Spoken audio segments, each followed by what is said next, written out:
केचुओं की मदद से कुदरती खाद बनाने के अमल को वर्मी कंपोस्टिंग कहा जाता है। ये खाद न्यूट्रिएंट से भरपूर होती है जो कि फसल के साथ साथ जमीन के लिए भी बहुत जरखेज होती है।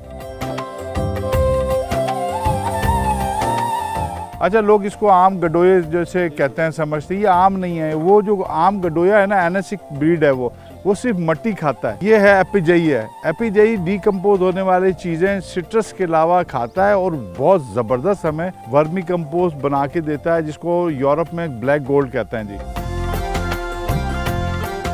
केले में ही माना कि एक चक्कर के अंदर में 100 मन का फ़र्क आया है। 10 एकड़ में से 10 मन बढ़ गया 3 एकड़ में से। ज़मीन की सस्टेनेबिलिटी यानी ज़मीन को जटादार रखने के बहुत काम आता है। ठीक है।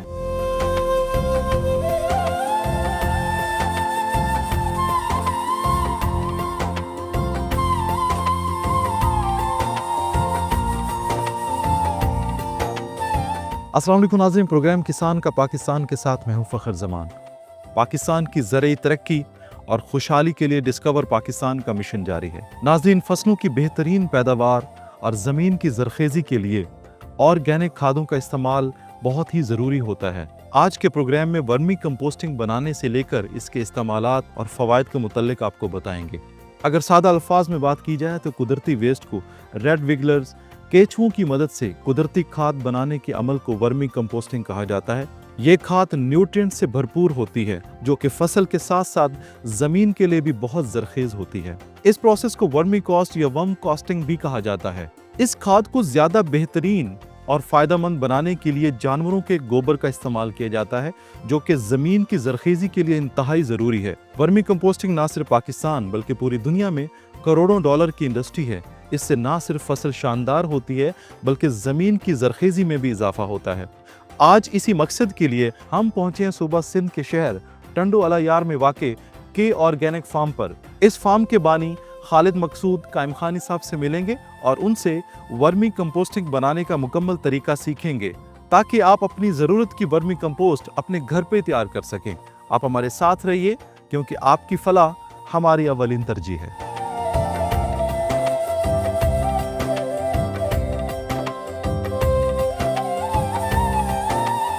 मैं इस वक्त टंडो अला यार में वाक़े के ऑर्गेनिक वर्मी कंपोस्टिंग फार्म पे मौजूद हैं जो कि पाकिस्तान का सबसे बेहतरीन और मॉडल वर्मी कंपोस्टिंग फार्म है।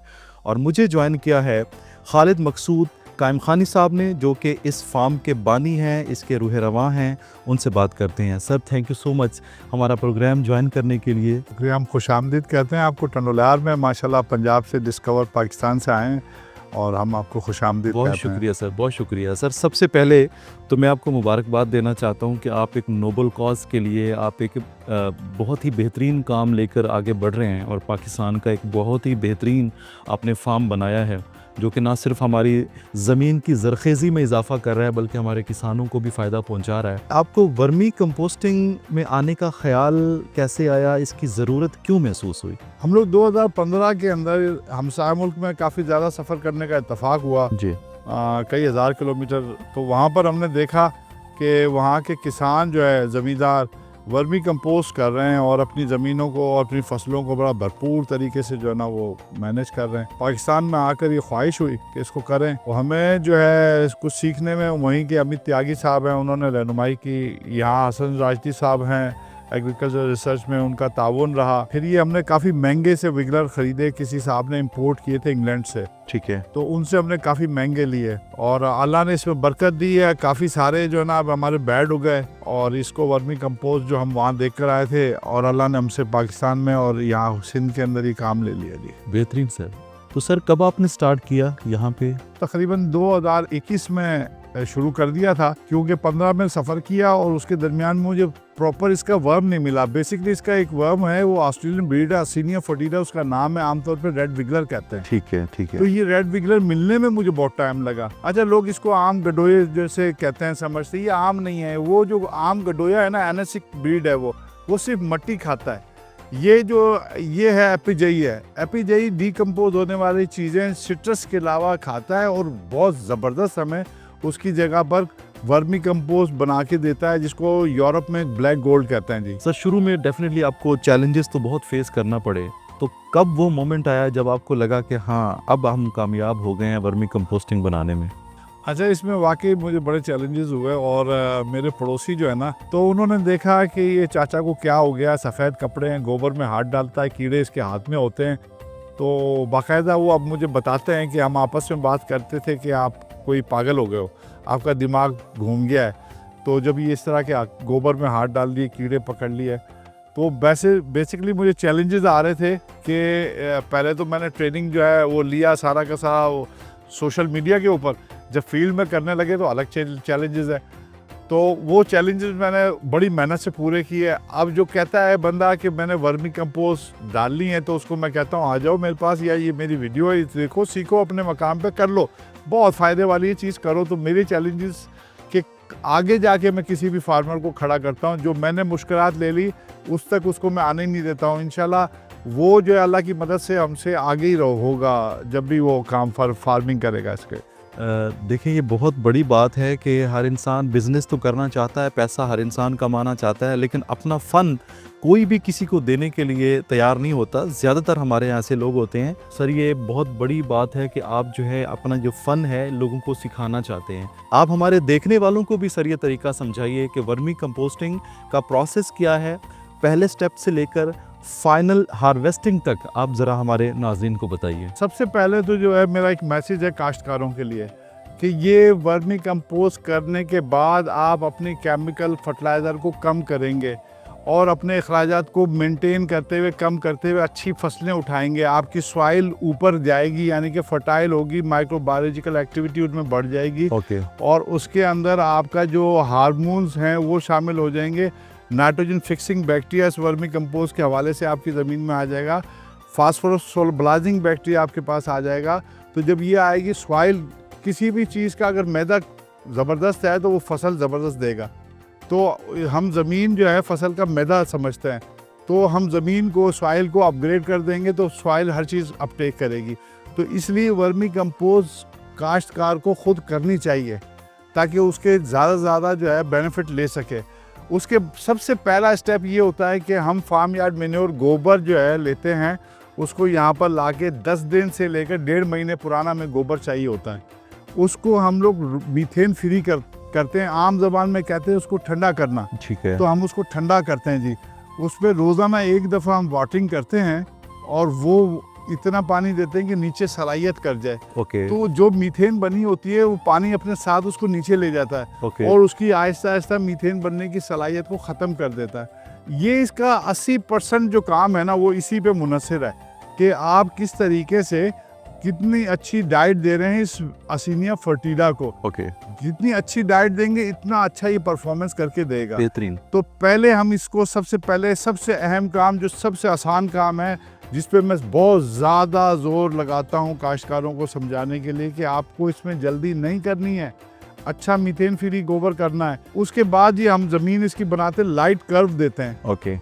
तो वजह ये कि बारिश हो गई, बंदे ने वाटरिंग ज़्यादा कर दी, सारा पानी साइडों में नाली में निकल के आ जाए। जो आप नालियाँ देख रहे हैं इसके अंदर पानी निकल के आ जाए जी। उसके बाद जनाब हम इस पर प्लास्टिक बिछाएंगे। उसकी वजह ये है कि ये मिट्टी नहीं खाता जो है रेड विगलर असिनिया फर्टिडा, तो ज़मीन के अंदर ना जाइए। तो हम प्लास्टिक से इसको रोक लेते हैं। साइड में जैसे हमारे घर की दीवार है, ऐसे हमने ईंटें लगा दी, ये इसके घर की दीवार हो गई। अब ठंडा किया हुआ जो गोबर हमने वहाँ ठंडा किया था, यहाँ हम ला के डाल देते हैं। उस पर जब ठंडी धूप होती है सुबह या शाम की, तो हम असिनिया फर्टिडा का कल्चर, ऐसा कल्चर जिसमें 1000-1200 कम अज़ कम विगलर हो, वो 1 रनिंग फुट में हम डालते हैं जी।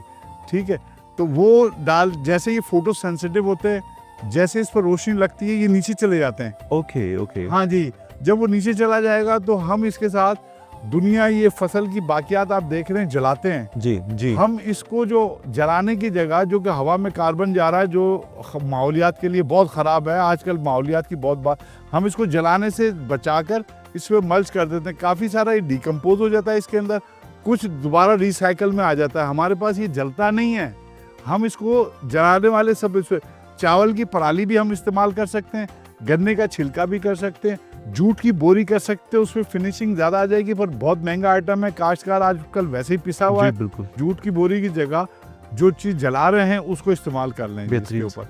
जब ये हम कंप्लीट कर लेते हैं, पहले इसकी जैसे हार्वेस्टिंग करते हैं हम, जैसे हम घास की कटाई है इसकी हम पहली कटाई करते हैं 35 डेज पे, 35 दिन पे हम इसकी कटाई करेंगे और इसको पहले कुरीदा चलाते हैं, ओके जिससे रोशनी लगेगी तो ये विगलर नीचे चला जाएगा, हम उसको उठा लेंगे ऊपर 15 मिनट के बाद। ओके ओके ठीक है, ताकि हमारा विगलर भी ज़ाया नहीं हो और उसमें हम वर्मी कंपोस्ट को सायेदार ठंडी जगह पे रख लेते हैं जी। बेहतरीन सर। अच्छा, इसके बाद अगली हार्वेस्टिंग हमारा जिस दिन हमने विगलर डाला है उसके 50वें दिन करते हैं। ओके सेम वही प्रोसेस होगा जो पहले था। थर्ड एंड लास्ट हार्वेस्टिंग हम करते हैं 65 डेज पर।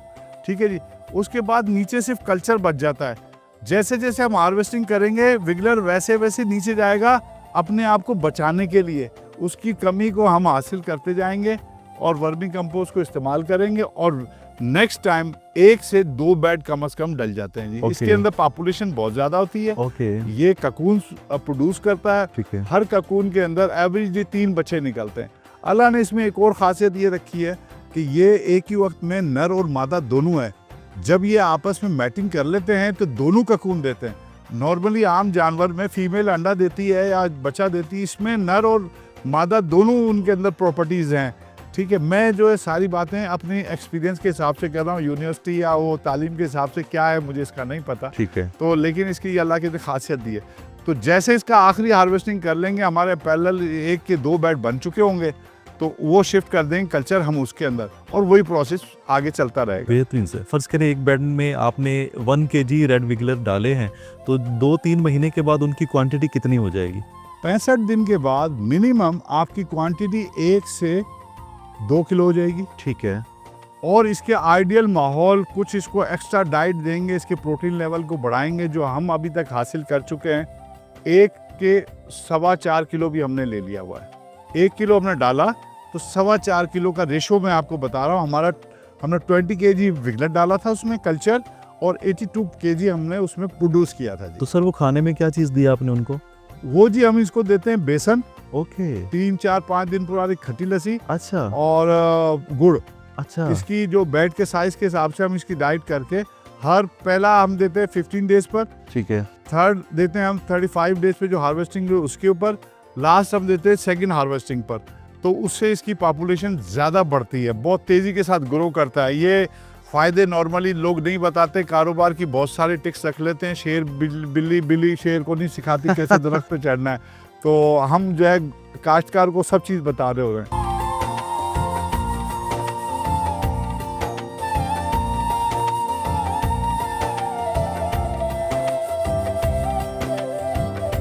हाजी मोहम्मद शबीर साहब ने मुझे ज्वाइन किया है, जो कि प्रोग्रेसिव फार्मर हैं। वर्मी कंपोस्टिंग के इस्तेमालात के बारे में इनसे जानते हैं। केमिकल फर्टिलाइज़र भी इन्होंने इस्तेमाल किया है और वर्मी कंपोस्टिंग भी इस्तेमाल की है। इनमें क्या फ़र्क इन्होंने पाया है, इनसे बात करते हैं। शबीर साहब, थैंक यू सो मच हमारा प्रोग्राम ज्वाइन करने के लिए। सर, वर्मी कंपोस्टिंग कब से इस्तेमाल कर रहे हैं? वर्मी कंपोस्ट हम एक साल से कर रहे हैं इंशाल्लाह ताला। ये देखो कमाद में पीछे किया हमने, और एक टुकड़े में किया, एक में नहीं किया। ठीक है। हमारा खर्चा 50% हमने बचाया है। अच्छा, इसको माना फर्टिलाइजर आधा दिया है, आधा नहीं दिया, आधा हमने भरपूर नहीं चलाया इसको। ठीक है। लेकिन हमारी इंशाल्लाह ताला भी काश भी इसमें ज़्यादा आएगी और हमारी बचत का भी फ़र्क पड़ जाएगा। और ये आप देख सकते हो कमाद को आप दोनों साइड में, बैक साइड में, ठीक कोई है। दूर की बात नहीं है। ठीक है। कितना फ़र्क है, 1 फुट का 2 फुट का फ़र्क है, और जिसमें लगाया कैसा प्यारा खड़ा होगा ना।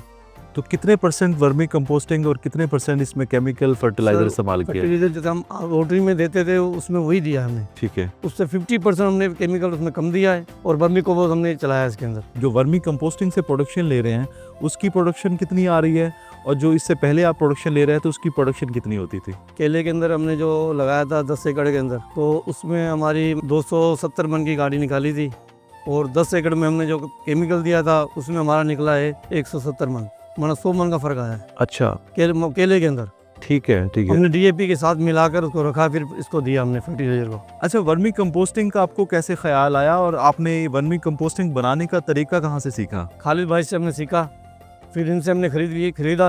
अभी हम अपना बना रहे हैं। अच्छा, अभी हम अपना बना रहे हैं, अपने बेड लगा रखे हैं, अपना बना रहे हैं। तो कितने दिनों में वर्मी कंपोस्टिंग बनाना आपने सीखा?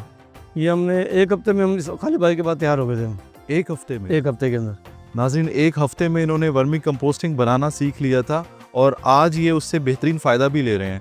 आप हमारे दूसरे जो फार्मर्स हैं, हमारे किसान भाइयों को क्या मशवरा देना चाहते हैं कि वर्मी कंपोस्टिंग के इस्तेमाल के बाद आपको क्या क्या फ़ायदे महसूस हुए? केले में ही माना कि एक चक्कर के अंदर में 100 मन का फर्क आया है 10 एकड़ में से। अच्छा, अब फी एकड़ लगा लो कितना हो गया, तुम 10 मन बढ़ गया ठीक फी है। एकड़ में से, और हमारी 50% हमारी रकम भी बच गई। जब केमिकल फर्टिलाइजर आप इस्तेमाल कर रहे थे, जी। उससे आपकी ज़मीन में क्या तब्दीली आई है? नरम काफ़ी हो गई। अब अभी हमारे मजदूर जो काम करते हैं, दड़ करते हैं केले के अंदर, अब बड़े शौक से उसी खेत के अंदर काम करते हैं। पहले काम करते थे, पैसे ज़्यादा मांगते थे, अच्छा भाई बहुत ज़मीन पक्की है, हम काम नहीं करेंगे, हम ज़्यादा पैसे लेंगे। अच्छा, वर्मी कंपोस्टिंग आप फी एकड़ कितना इस्तेमाल करते हैं? हम फी भान के साथ, जैसे पहले हम रूटीन में देते थे ना भान, उसके अंदर हम ये लगाते हैं 4 मन से 3 मन तक, अच्छा, और 50% प्लस उसको लगाते हैं हम फर्टिलाइजर। पहले फी एकड़ कितना खर्चा आता था और अब कितना फी एकड़ खर्चा आ रहा है भाई आपका? पहले हमारा केले के अंदर फी एकड़ के अंदर आता था माना कि 1,80,000 2 लाख रुपया फर्टिलाइजर का। ठीक है। अब हमारा जैसे हम ये डालने लगे हैं तो उस एकड़ों के अंदर हमारा कम से कम भी माना 80 तक रह गया, लाख हमारा कट गया है। 1 लाख रुपया खर्च कम हो गया इनका हाँ। वर्मी कंपोस्टिंग इस्तेमाल करने के बाद। प्रोडक्शन का बताइए कि पहले कितनी प्रोडक्शन आती थी आपकी फी एकड़, और वर्मी कंपोस्टिंग के इस्तेमाल के बाद प्रोडक्शन पे कितना फर्क पड़ा? प्रोडक्शन माशाल्लाह की 10 फी एकड़ में तो 10 मन बढ़ी है, 10 मन बढ़ी है। 10 मन बढ़ी है हमारी कटाई के हिसाब से। अच्छा हमारी होती है 15 दिन में कटाई केले की। अच्छा, गन्ने की वैसे फी एकड़ गन्ने पैदावार भी कितनी है? माशाल्लाह अच्छा है, अभी 13 मन से 14 मन 15 मन तक आ रहा है। पहले हमारा 1000 मन 800 मन 700 मन निकलता था। अच्छा, वर्मी कंपोस्टिंग के बाद 400-500 मन बढ़ गया बढ़ गया है, क्योंकि उसका साइज बढ़ गया। साइज बढ़ गया, और देखो माशाल्लाह भी देखो, आप देखो कितना फर्क है इसमें। वर्मी कंपोस्टिंग तैयार करना कितना आसान है या कितना बहुत मुश्किल है? ईजी है, पर लेकिन आदमी बहुत ईजी है कोई करे ठीक तो, है। लेकिन गोबर में हाथ डालने पड़ते हैं, लेकिन वही अल्लाह ताला हमें रोज़ी भी देता है और हमारी मेहनत बचती है। ये हम बच्चों के लिए कमाते हैं, अगर यही हम कमा कर हम फैक्ट्री वालों को दे देंगे फिर हम खाली बैठे होते, हमारी जेब में कुछ नहीं होता। बिल्कुल सही सर, बहुत शुक्रिया आपका, थैंक यू सो मच।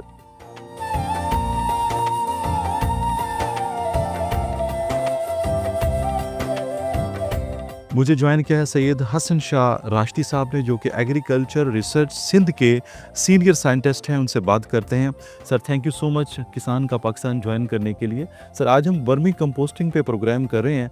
मैं जानना चाहता हूं कि वर्मी कंपोस्टिंग ज़मीन की ज़रख़ेज़ी के लिए किस तरह का रोल अदा कर रही है और ये क्यों इतनी ज़रूरी है? असल में वर्मी कंपोस्ट एक तरह की बायो कंपोस्टिंग है, जिसमें ये जो अमल होता है ये रेड विगलस जो केचुए होते हैं ज़मीन के, उसके थ्रू होता है। इसमें काफ़ी चीज़ें हैं, माइक्रो न्यूट्रिएंट्स पे हैं, मैक्रो न्यूट्रिएंट्स भी हैं, और माइक्रोबियल एक्टिविटी बहुत ज़्यादा है। ठीक है। इसमें कार्बन ज़्यादा है, तो ये ज़मीन की सस्टेनेबिलिटी यानी ज़मीन को जटादार रखने के बहुत काम आता है। ठीक है। यह ज़मीन की ज़रख़ेज़ी में इसका एक बेहतरीन किरदार है। और जिस तरह आप देखें कि हमारे गांव में या शहरों में गोबर इस तरह फैला होता है, उससे मीथेन गैस बहुत ज़्यादा खारिज होती है। अगर हम इस पे पानी डालते हैं और वर्मी कंपोस्टिंग के लिए गोबर को तैयार करते हैं, तो वो मीथेन गैस जो है ना वो बाहर नहीं आती है, ठीक है। ये नीचे ज़मीन की तरफ जाती है, और इसका कोई नुकसान ओजोन के लेयर को भी नहीं है और फ़िज़ा को आलूदा भी नहीं करता है। रिवायती खादों के मुतल्लिक जानना चाहता हूँ। ज़्यादा प्रोडक्शन लेने के लिए उनका इस्तेमाल तो करते हैं, मगर उनके जो ज़मीन को नुकसानात हो रहे हैं, वो नुकसानात कुछ बताइए। और उसके मुकाबले में जब हम वर्मी कंपोस्टिंग पे आते हैं तो उसके क्या क्या फ़वाइद हमारे जो फार्मर हजरात ले सकते हैं, ख़ास तौर पे हमारी ज़मीन के लिए वर्मी कंपोस्टिंग कितनी ज़रूरी है? बहुत अच्छा सवाल किया फ़खर साहब आपने। ये है कि जैसे केमिकल फर्टिलाइज़र्स का आप जिक्र कर रहे हैं, केमिकल फर्टिलाइज़र वैसे तो एक जल्दी जो है ना वो क्रॉप को क्विक रिस्पॉन्स देता है, लेकिन वो लेयर एक क्रिएट कर देता है जो ज़मीन को पुख्ता करती है। ठीक है। और उसमें यह है कि उसमें कभी कभी हैवी मेटल्स भी होते हैं। तो हमारा ये जो वर्मी कंपोस्ट है या और बायो कंपोस्ट, ये ज़मीन को नरम भी करते हैं, हवादार भी करते हैं, और एक ये लेयर एक ऐसी बनाते हैं जिससे ज़मीन जो है ना वो नरम हो जाती है। इसका नामियाती मादा जो है हमारे पास जो 1% से भी कम है। ठीक है। हाँ, लेकिन अगर हम ये मुतवातर इसको इस्तेमाल करते रहेंगे तो हमारी ज़मीन का नामियाती मादा वो बेहतरी की तरफ जाने लगेगा। केमिकल फर्टिलाइज इस्तेमाल करते हैं या वर्मी कंपोस्टिंग इस्तेमाल करते हैं तो प्रोडक्शन में कितना फ़र्क आ जाता है? हम प्रोडक्शन जो है इसकी अच्छी ले रहे हैं, हमारे पैसे बचते हैं, क्योंकि केमिकल खादें हम आस्ता आस्ता घटा रहे हैं, आस्ता आस्ता इसको हम इंड्यूस करवाते जा रहे हैं उसमें ना वर्मी कंपोस्ट को। जैसे 50% पे अभी हमारे ग्रोवर आ चुके हैं खालिद साहब जी। 50% केमिकल फर्टिलाइज़र दे रहे हैं और 50% वर्मी कंपोस्ट दे रहे हैं। ठीक है। क्योंकि वर्मी कंपोस्ट पे खर्चा बहुत कम है और केमिकल फर्टिलाइज़र पे ज़्यादा है। तो प्रोडक्शन में खातर खा इजाफा भी हुआ है उनके। अच्छा, हमने और खालिद साहब ने ये साथ में शुरू किया वर्मी ठीक- कंपोस्ट। ठीक है। हमने छोटे पैमाने पे किया इसको रिसर्च पर्पस के लिए।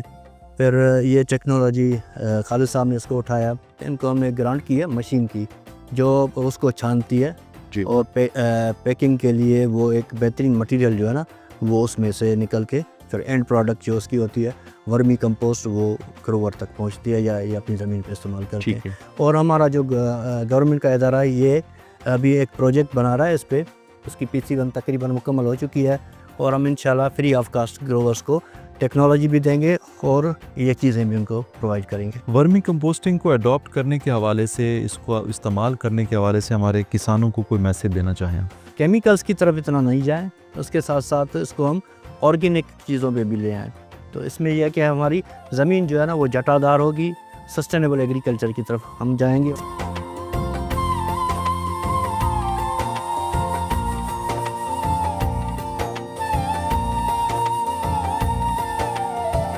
नाज़रीन, ये था आज का प्रोग्राम किसान का पाकिस्तान, जिसमें वर्मी कंपोस्टिंग बनाने का आपको मुकम्मल तरीका बताया गया। अब मैं तमाम किसान भाइयों से ये गुजारिश करना चाहता हूँ कि केमिकल फर्टिलाइज के साथ साथ वर्मी कंपोस्टिंग को भी इस्तेमाल कीजिए।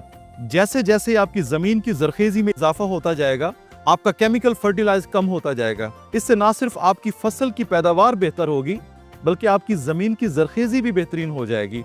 उम्मीद करता हूँ कि आज का प्रोग्राम आपको बेहद पसंद आया होगा।